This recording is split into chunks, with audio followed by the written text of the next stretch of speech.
Welcome to a World of Good podcast. I'm Nate Tatman. And I'm Andrew Gale. And we are two friends who love Jesus, care about the church, and travel the world to share stories of people who do the same. Our conversations happen in all kinds of places. Like a coffee shop and an airport terminal. Or even the back of a crowded taxi. But no matter where we go, from Argentina to Zimbabwe, we capture stories of the good God is doing around the world. And we hope those stories will do you a world of good.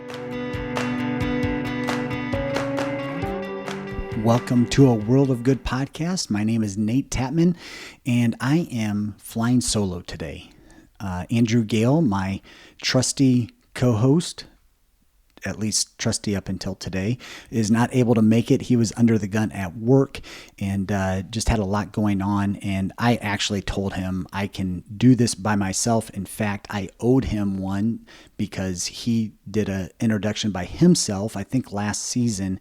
And I really didn't want to owe Andrew any more favors. So I quickly volunteered to fly solo on this. And that way I owe him no more favors after this. At least I hope so. I should probably check that before this airs. Anyway, I wanted to just do an introduction for our next 3-part series. We have been so excited about the feedback that we have been getting about these 3-part miniseries that we've been doing in this season 3. And this next one, we are very, very excited about. We think it's an important topic, not that global partnerships and millennials and missions were not important topics. Those also were important topics. But this one we've entitled Missions in the Black Church. And we felt like this was a very important topic that we need to begin having conversations. I mean, we don't need to begin. We should have been having conversations a long time ago, but it's better late than never, correct? Anyway, we have some great guests on this for this mini series, this 3-part series. But before we get to that, I do just want to remind you that you can reach us on social media. You can follow us on Twitter at a World of Good Pod, where I try to post news articles on the good that God is doing around the world, and you can find those there on Twitter. You can go to Instagram and search for a World of Good podcast. We also post updates on our Global Strategy Facebook page that obviously it deals with the things happening in our organization, but also from our podcast as well. You can also go to our website, which is at chogglobal.org, CHOG global.org/a world of good. And there you'll find all of our episodes in one place. You can just listen to them on your computer or your device.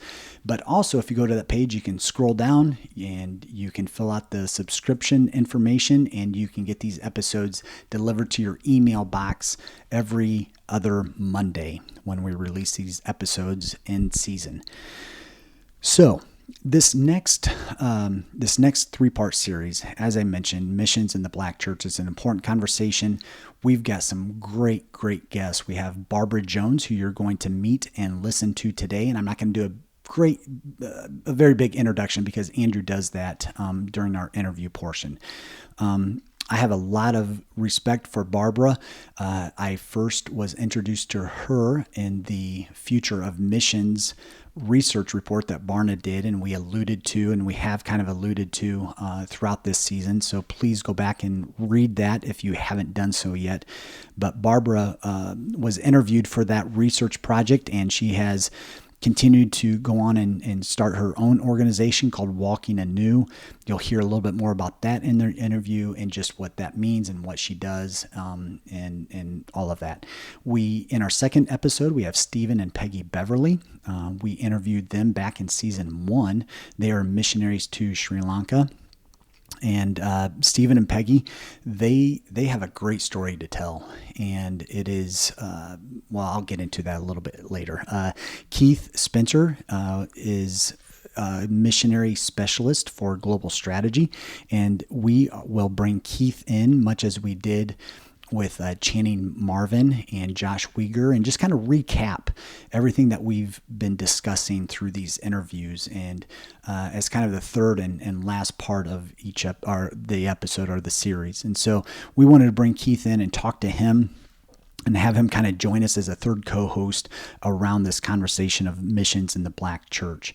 Barbara Jones, she's done a lot of research. She has a lot of experience. Peggy and Stephen Beverly, they have a story to tell, and they have a great story to tell. And so we're excited that you get to hear that story. I will be honest with you. This was these two episodes that we have, these first two episodes we've already recorded with Barbara, Stephen, and Peggy, and they were convicting and challenging for me. And so I just want to invite you into this series to open up your hearts and your minds to see and to hear where the Holy Spirit might be convicting you in some of these areas through some of these conversations. For me, I share this a little bit in our interview, but I grew up in Northeast Indiana, predominantly white culture, rural culture, and it was hard. I mean, I grew up in a time period where we were told not to refer to somebody by the color of their skin. And so even to say the title Missions in the Black Church is I shouldn't say very, I'm getting more comfortable with that.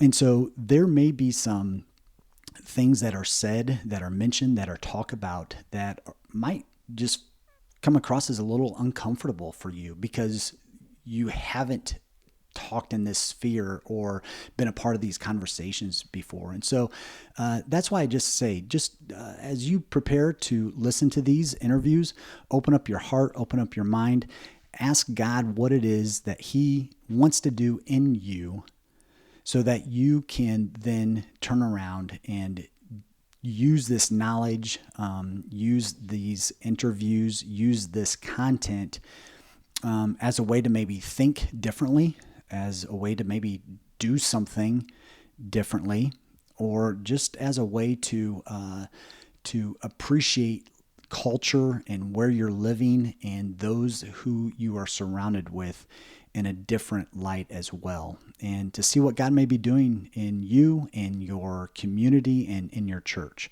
So here is our interview with Barbara Jones.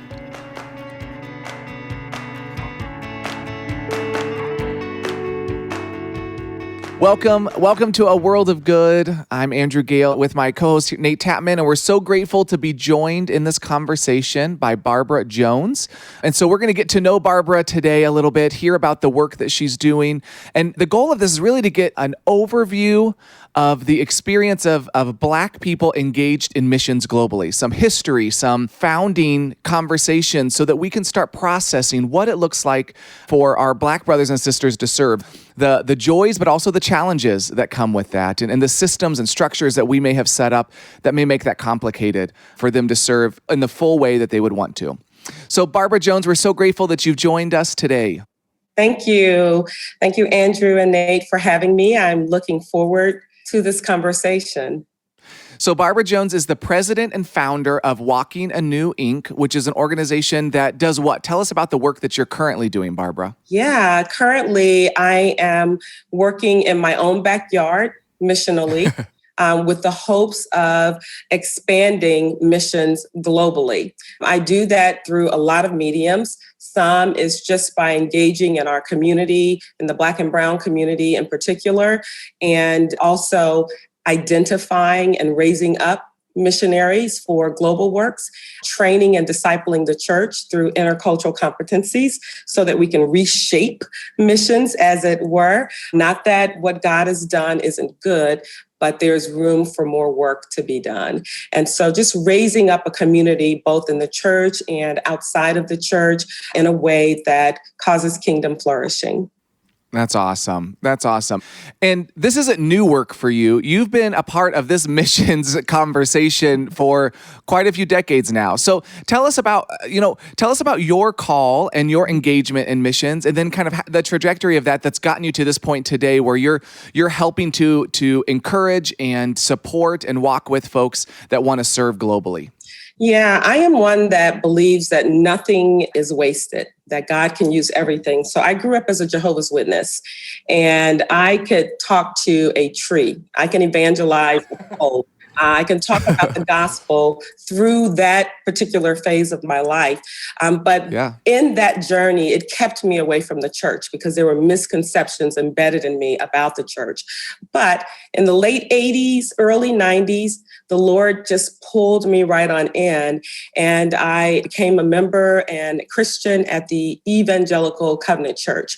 In that journey, I served on their church growth and evangelism board. I was involved in evangelism and eventually became a missionary and was serving from Chicago now to Atlanta, Georgia. I worked with the Evangelical Covenant Church and Campus Crusade, Here's Life Inner City, which I had a passion, even back then, unknowingly, for my own backyard. But we were a church that was praying for the 1040 window. And then the Lord connected me to World Relief. And I worked in refugee and immigrant work in a way that invited the church to get involved with what they had prayed for. You know, it was like pulling teeth. But it was a beautiful journey for me. And that journey led me to develop a program called A Walk in My Shoes with World Relief that invited the church to kind of come and see and taste and experience. And Mission to the World, the mission sending agency for the PCA Church, liked the program and invited me to come to help revamp their assessment process. And from there, 20 years later, I found myself loving the missional call and the participation in it.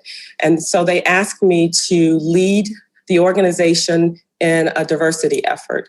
I became a consultant to the organization, helping them to think about systems and structures that needed to change. I began leading diverse people, African American, Asian, Latinos, on global missional trips and intact groups so that we can learn how to better do missions. All while around 2017, I launched this nonprofit, worked in it part-time. 2020, end of 2020, beginning of 2021, I went full time, answering the call to really engage in the things that God had equipped me for through all of those experiences. So here we are today. Well, I love that. I love that. A couple things. I love that your experience has been both the local and the global, because I think that so many people that listen to this podcast, they're folks that are serving at a local church. And so there is a place for us to think about both of those together. And even in our most recent podcast that we've done, we've been talking about that connection between our local, the vibrancy of our local witness being the validity of our global witness, that we have to have those, in concert with one another. Mm-hmm. But I also love that so much of what you've done is also about equipping the church and helping the church see her role in engaging the world, both in their backyard as well as around the world. I think that those are all pieces that, to me, are so important about our walk as Christians, that we're walking with people and helping the church see her role in engaging globally. Yeah, that's been a really big passion of mine that I didn't know was a passion. I would not have called myself to that work. I remember being on a stage saying, I don't want to teach another white person anything.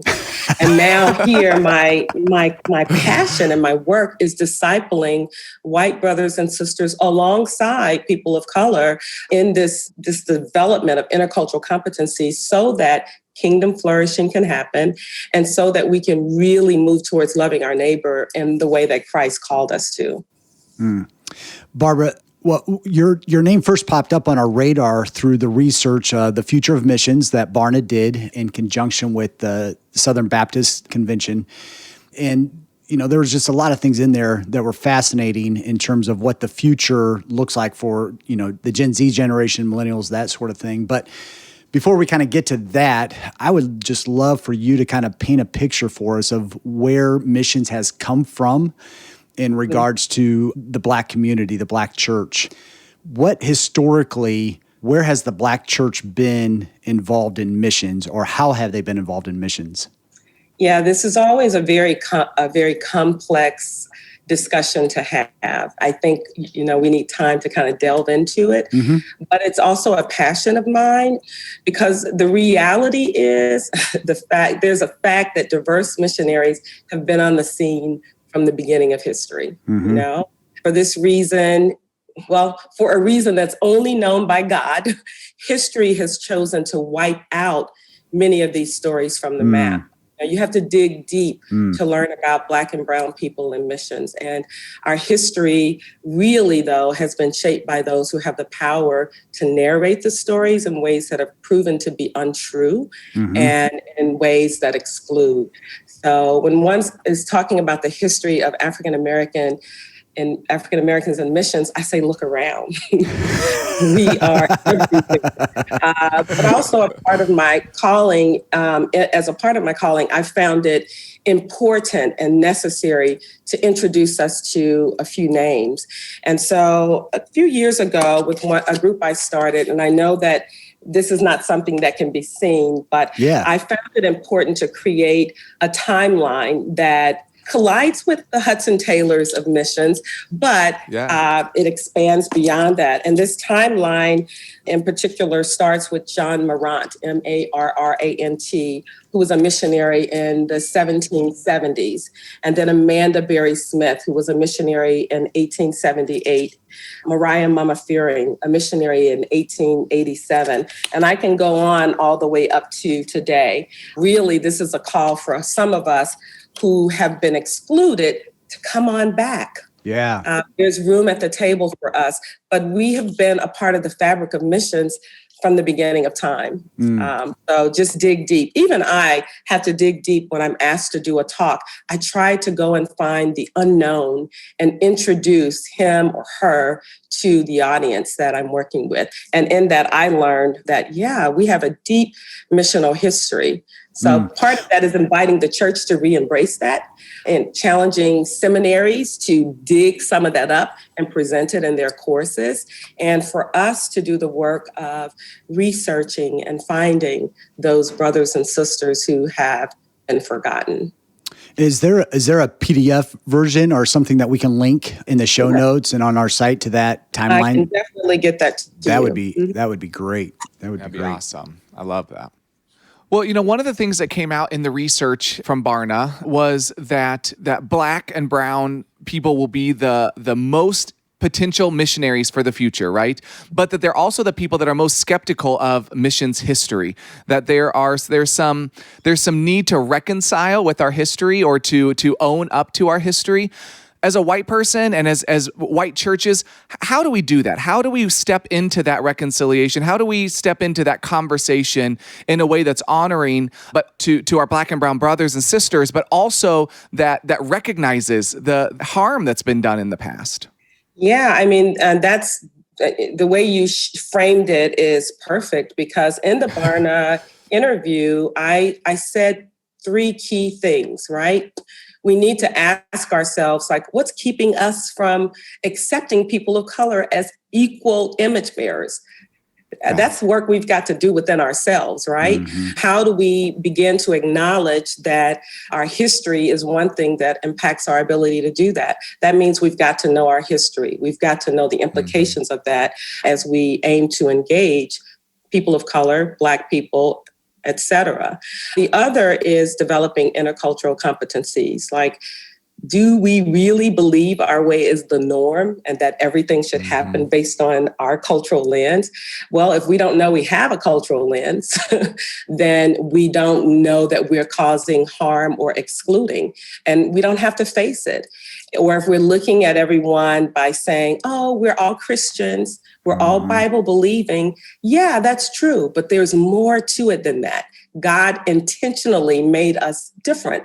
And so while we can focus on the commonalities, when we look at Revelations, we're around the throne in all of our differences. So what does it mean to collide those 2 ways of engaging? And so to me, in my work, that means that humility has to be at play. Are we willing to be taught by and led by a person of color?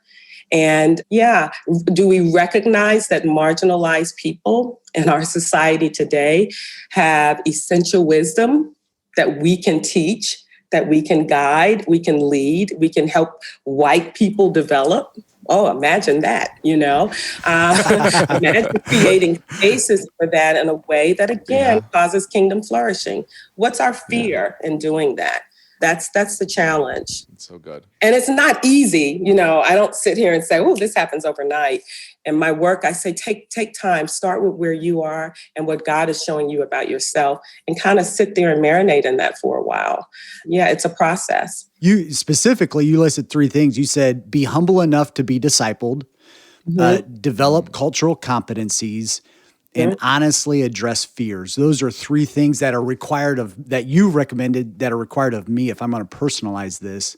Yeah. And so those are very simply stated. Those are three things that seem simple, or seem easy to do on paper, but to actually take the time and be intentional about walking those out, I think it is critically important. Yeah. And I wonder if we could dig into each of those a little bit. So can we look at each of those, Nate, as something let's starting with that first one about being humble enough to be discipled. Part of that is being willing to be in relationship. I mean, it has to start by having a relationship with someone that looks different than you, right? And so talk to me more about what it would look like to be humble enough to be discipled. What are the steps that have to be? I get where you're going. I mean, I don't know that there is like a plotted out dotted line that you can follow in the big picture, because we are complex beings, right? I spend much of my day during the week doing either group training with churches and organizations or individual coaching that makes each person have to stop and recognize, wait a minute, I have a culture and that's impacting. Oh, wait a minute. My culture, especially, I'll say, I'm talking to white males. I try to be very straight because we're family. And if we're sitting around the table and we don't talk straight to one another, then what's the point? Right. If you are a white male, which you two are in this case, recognizing and doing the work of identifying, what does it mean when I step into a room? What am I bringing with me as I step into that room? How is that impacting the room that I'm entering in? Knowing that kind of stuff is important. And sometimes it means I've got to recognize the history, the baggage that comes along with me. And what I hear from my white brothers and sisters is, Barbara, I can't change who I am. I'm a white man. I'm like, yes, recognize it, recognize the implications of that, and then learn how to navigate around the idea that when I step into the room, there are people that are going to experience me in this way, and I can respect that. But I can also move beyond that and understand why they feel that way, and also why they need to experience me differently as I continue to grow. So engaging across our commonalities and our differences is a process. And the work starts with understanding who you are. Recognizing that you have a culture and that culture impacts systems and programs, and everything that's developed is developed through that lens. And when we don't do that, then what we do is continue to cause harm or exclude others. And so the fear is, I'm going to say the wrong thing. I'm going to do the wrong thing, or people are not going to like me because they put me in this box. We've got to start with that, work through that, acknowledge it, and still engage, but learn how to engage in ways that are appropriate. And that's where the intercultural competencies come in. The work that I do takes people through an assessment where they get to look in the mirror and see, okay, I think people are experiencing me this way, but the mirror says they're really experiencing me this way. So now what work do I need to do? And so a development plan is provided and coaching is available to help a person work through that. It's not a one size fit all, because we are all in that work. I'm in that work. You know, I've come out of assimilation. Hallelujah. You know, it doesn't mean that I've developed 100%. I don't think any of us will until heaven. And so even I take the risk. I'm taking a risk now, talking to you as two white men and using that language. We're all doing that dance, and we should want to do it together for the sake of unity. Yes. So you talked about intercultural competency, and you've brought that up, and for some people, they may not know what that means. So can you talk to me more about what you mean by that? And then what are some resources for someone that says, yeah, I would love to engage in that? Where do I go to find that information? Yeah, you can reach out to me. That's right. Through our, or through our website at Walking Anew Inc., or I am a part of a Christian group that does this work, and I'll give you guys the link to that. And I can be found on both of those, but we have about 6 to 12 of us that are coming from different spaces, psychologists, pastors, etc. We do this work as a team, and we work together to engage the church in developing intercultural competencies. And here's the deal. In missions, most of us will equip our missionaries to do cross-cultural work, right? But I think we've talked about this. We leave America, we go and plant a church in said country. I then bring an American team over to said country. We sit in that church and it feels like we're in America. So we're crossing into cultures, bringing who we are, not even knowing sometimes that that's what we're doing.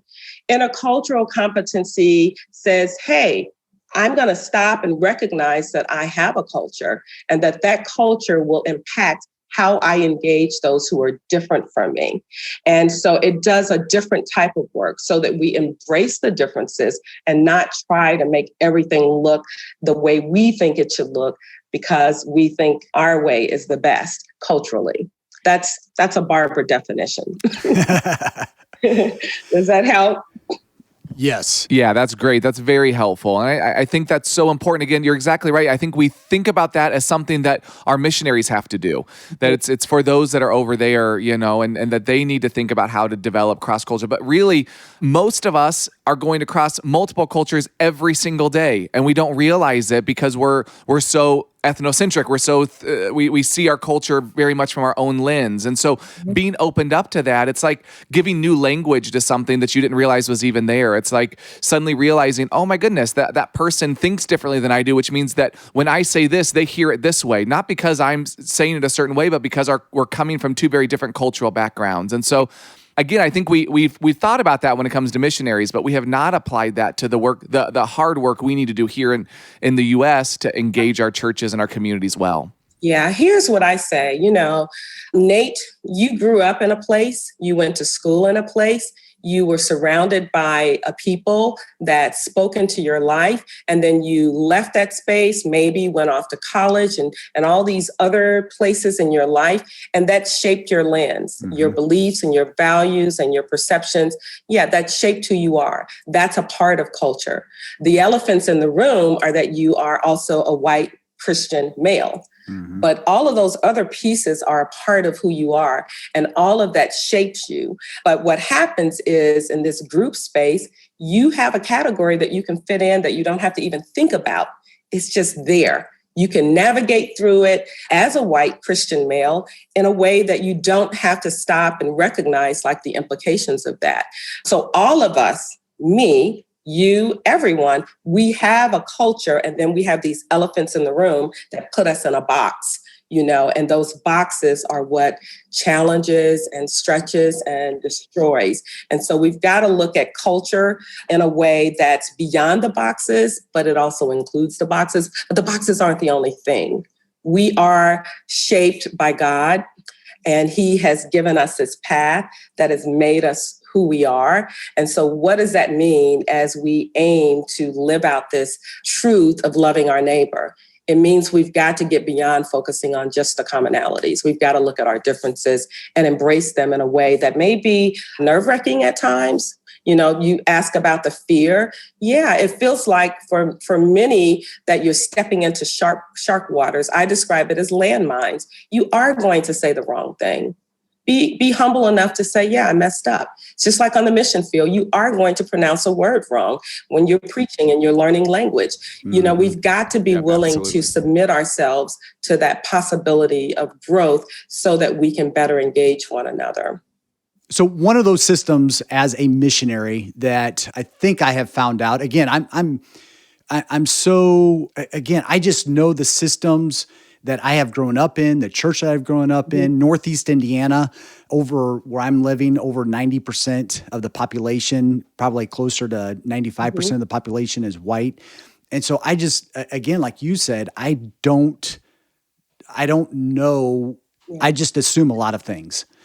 one of those things as a missionary and just finishing up our fundraising is the systems that our white churches have established and our mission agencies have established for white missionaries to get to the field.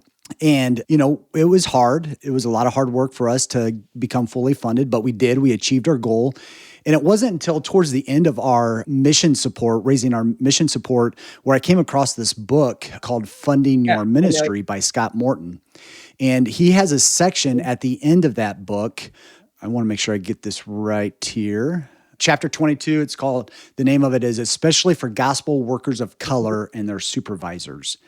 And I thought, okay, this is interesting. We're going to be overseeing a team of missionaries and from, different cultural backgrounds. I should probably read this, even though, I'm not a person of color. But it was an eye-opener for me in terms of the barriers that many Black and brown missionaries experience just in fundraising that, again, I never had to think about. And so just for example, one of the stats that they used in this chapter, he says, in a study of 716 gospel workers from 7 evangelical outreach ministries, researcher Samuel Perry found that the odds of raising one's full support were 66% lower for African Americans and Latinos. The odds that they had to pick up a second job to supplement their income were twice that of white staff. And that blew my mind away into thinking, okay, here's some institutional barriers that have been created that keep those who feel called from the Black and brown cultures and churches who feel called to missions, but we've already established some pre-existing systems that are huge hurdles. How, I say all that and bring all that up is just, from whether it's your personal experience or in your experiences as you're working in both the white church culture and the Black and brown cultures, how have you seen that play out? And have I opened up a whole new, a whole new bag of a much longer conversation, I'm sure. One would be at the top. Do we really want people of color to serve with us on our teams? That's the question. Wow. And so let me just say that history has impacted fundraising efforts, the asking portion of it, who to ask and how to ask. We've set these structures up that don't work in every cultural context. I think of like with my Asian brothers and sisters and some of the aspects of having to ask before doing the work. It's just a lot of dynamics in there. But systems play a part in fundraising. Where do we find access? And so when I think about access, I think about the reality that stewardship impacts fundraising. Who has God provided the resources to? And will they steward the resources in a way that provides access to people of color?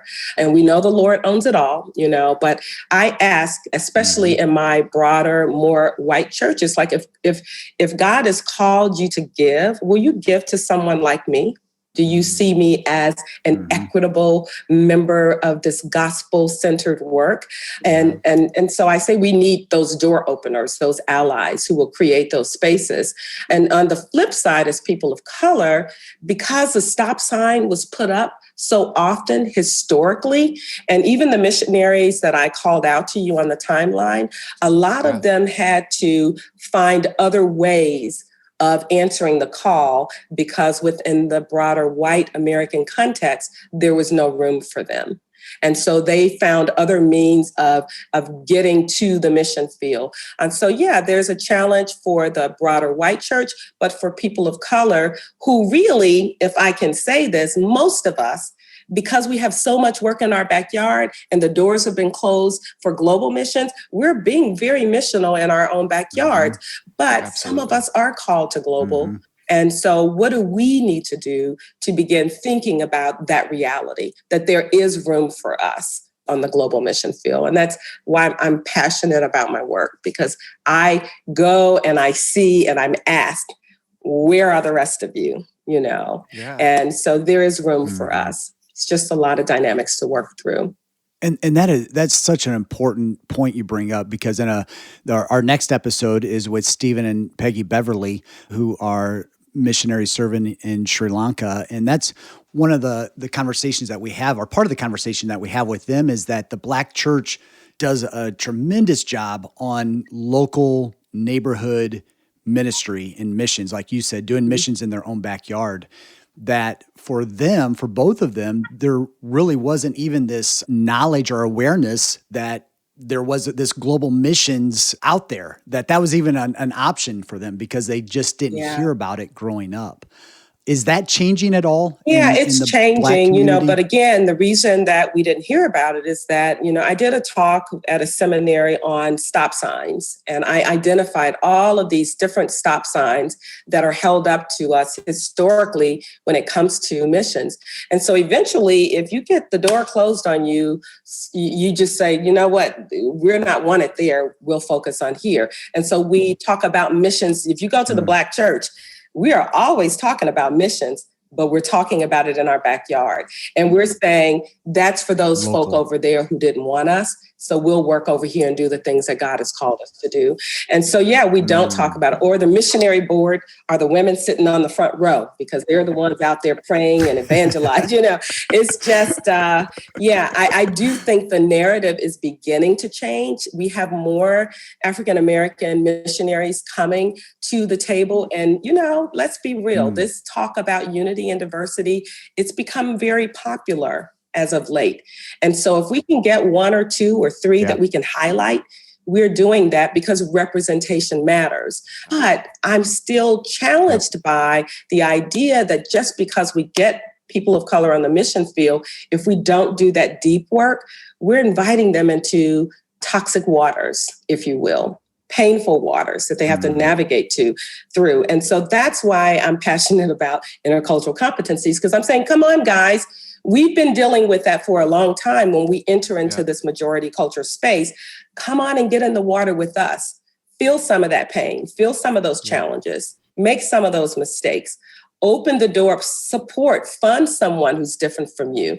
Their mission may fail because they may not get to raise 100% of their support, but at least you've started the ball rolling. Or they may flourish and open the door for others. So we've got to get in there and begin to work with each other more deeply and pull down some of those systems that keep us from working together.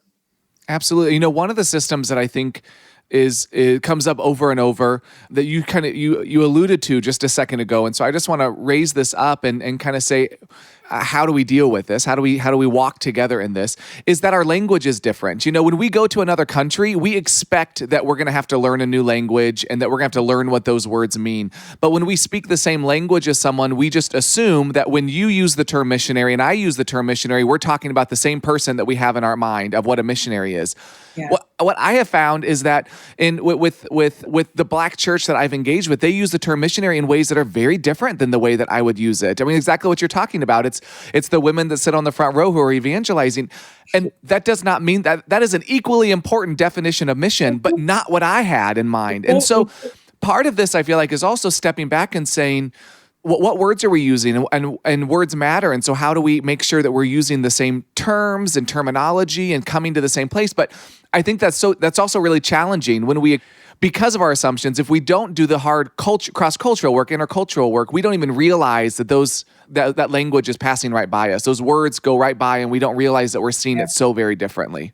Yeah, it's interesting that you bring this up, because I've been thinking about this idea. Well, first of all, Andrew, you said it earlier, we've got to be in relationships, where we're, getting to know each other and navigating through that and the relationships that we currently have, whatever that may look like. But in our Christian context, we would like to believe that we all see and experience God and Scripture the same or similarly, when in fact, we do not always even interpret Scripture the same way or from the same lens or even hear God's message the same way that someone else does. I oftentimes think of the theology of suffering as a Black woman. It's very different than the theology of suffering that my white brothers and sisters would talk about. And I think about like this idea of this white, blonde-haired, blue-eyed Jesus. Like, who thought of that? And so why do we see Jesus in that light? when others of us don't see him in that light at all. So yeah, I love that, the IDI, the Intercultural Development Inventory, which is one of the tools I use. It's not the only, but it speaks of our mindset, and it's where we, again, primarily focus on what we have in common. It challenges us to think about our differences. And like I'll go back to what you said, Andrew, that happens in relationships. It's not best to do that by interviewing people to get to know them. That's not natural. It'll come off as not being authentic, but starting right where we are to learn the people that we're engaging with every day. How about we do that? When I do the training, I use my husband and I. My husband was born in Atlanta, Georgia, in a middle-class family. He is Black. They always had nice cars. That was a value that their family had. I grew up in Chicago in the projects and apartments. We never had a car because public transportation ran all the time. When we married, what we had in common was our faith. We were both Black and we loved each other. But our differences in terms of how we managed money, what cars we bought, how we treated the house, oh my gosh, I started right in my own home, navigating through cultural differences, building that muscle so that as I go out and engage with brothers and sisters whom I say I love with the love of the Lord, I can begin to navigate through, well, what does it look like to engage those differences and be committed to that because I love them with the love of the Lord so that kingdom flourishing can happen, so that I can practice loving my neighbor in the way that Christ called me to. I think part of that also comes back to power dynamics. You talked about the Bible, and I just am so reminded that we read the Bible as if we're the main character or we're the hero. And I think that so often, like if we really read Jesus in Jesus's context, Jesus was not the part of the majority culture. Jesus was part of the minority oppressed culture. And so like if we're going to start actually reading the Bible that way, I think that's when we can realize that there are that we can't put ourselves in that position because we actually can't speak. I mean, we talk about theology of suffering. You're exactly right. Suffering that Jesus experienced was as a minority in an oppressed culture, not as a majority. And so say it. But I mean, so I just think you're exactly right. I think the Bible is a place we can come to together, but we have to be willing to read the Bible for what it really is and read it within the context of where it really is. Yeah. So 2 questions I think would be good. As I know you were part of the research, the Barna research. From this research, was there anything that stood out to you? Anything that surprised you in a good way in terms of, oh man, I didn't realize, or maybe something you thought of, but this research kind of solidified that. But was there something that stood out to you or surprised you? I wouldn't say that it surprised me because I've been in this context for a long time, kind of being a clinging symbol to the space that I'm in. Mm-hmm. It affirmed for me that this next generation are ripe for the mission field, and that this next generation is comprised of a whole lot of people of color. And so how will our current structures and systems shift? What are we willing to do in order to welcome them to the table? And I think I shared during one of our discussions about the giraffe and the elephant's allegory. Because we don't have time, I can't do the whole thing. But essentially, Mr. Giraffe and Mr. Elephant out in the wilds were in a carpentry class together. They were really good friends. But Mr. Giraffe was an architect. And he built this beautiful, tall structure that his slim body, can navigate through. He can look out over into the wilds and see everything that was happening. But he really wanted to invite Mr. Elephant into his house. And after a lot of contemplation, one day he did. And you can imagine just walking through the door. It changed the frame of the door for Mr. Elephant to get in. Tables were knocked over, walls were damaged. And in some essence, we are at a place where we have to be willing to restructure. And I want to have the faith. Sometimes I feel like Moses, I'm going to look out and see this happen, later. But I think there are some of us who are ready for that and are willing to do the work. It's hard work. It's work that we've never seen before, but it's work that must and could and should happen. And so, I appreciated that the Barna report pointed us towards the need for that work. That's great. And we had an opportunity to speak with Allie Hawkins, who was part of the research and did this. And we asked her the same question. One of the things that I don't know if I would say, I can't remember from the interview, she said that she was surprised by it, but she was optimistic about the future of missions from this report, and virtually said the same thing that you just said, because there is a generation of young people who are excited and optimistic and ready to be engaged in missions. However, there are a lot of conversations that we need to have. And she used the phrase, when something is self-evidently good, we don't necessarily think that we need to talk about things or that something's broken. And I think I kind of personalized it a little bit in terms of, for my generation, I'm in my mid-40s, white, grew up in the church. Yes, missions has had some things wrong with it, but nothing in my mind that's systemically broken. And is it good? Yeah. But it hasn't been. That's not the reality. That's my reality, but that's not the entire reality of it. And there's a whole new generation, per this research, that says there has been something wrong with missions and how it's been done in the past. There's issues of colonialism. Missions has been tainted, and a lot of this needs to be rehabilitated before we can engage. And so Allie's charge to the church, if you will, was we have to have space and time to talk about this stuff. And it starts with those who are in the seemingly authority positions. And I'm not talking race or anything like that. I'm just talking about leaders of organizations, leaders of mission agencies, leaders of the churches. We have to provide room and space for those conversations to happen so that we are not missing a generation or two generations of going to the mission field and sharing the good news of Jesus Christ and what he brings and having that kingdom impact. And so it's so important to have these conversations, to read these research, these studies, to listen to you and to see the work that you are doing in your, not just community, but in your organization. And I love what you're doing with the churches, and you've got a foot in both cultures and pulling both cultures along, both communities, the white church community, the black church community, the brown church community. And so thank you for what you're doing and allowing us to have this conversation with you. Yeah, it's been my pleasure. I would add that my foot pre-COVID was also in the missional context, because there are things that Black and brown people in those cross-cultural contexts will say to me that they might not say to their missionaries that they're with.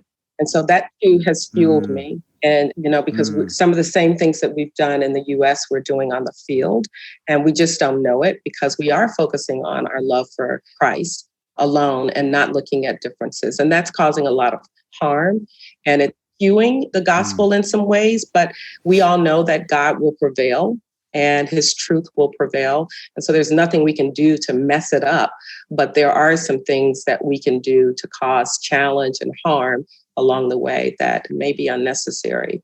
And so I'm passionate about seeing that shift. And that's why, we're aiming to lead our first mission trip in 2020, should the Lord allow, of just Black and brown people going into various contexts just to reignite that. And I think that's what's going to happen. Sadly, some folk are going to retire out of missions, and new folk are going to come in, new types of leaders, new voices that are willing to submit to the national leadership and or do that dance together in a way that's been very different, so that we can get rid of that colonialistic value that's connected to missions. I long to see that go away. I experience it. I know what it is as an American to go to the mission field and recognize that I have privilege. I have the resources, I have the people. And so I can connect with that and see how easy it is for a missionary who lives in a context to kind of live in that shoe. And so I have empathy for that. It's just survival, it's missions. But how do we step out of that shoe and into someone else's shoes so that we can find a better way? So yeah.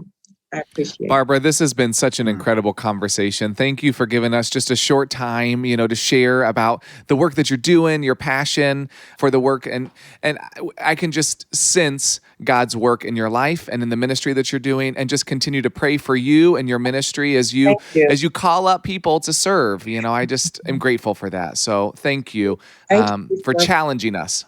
Yeah. Well, thank you for being willing to hear excuse me, and to listen, because I do consider this discipleship work. And I think we're in this together. At least we need to be. Yeah, So we should be. Yeah, modeling a family Absolutely. discussion, right? yeah. And so I hope that more of us will be willing to have that. I will make a plug for the church, a book by Dr. Irwin Ince called Beautiful Community. This is challenging us to live in this very space that we say we want, but find it hard.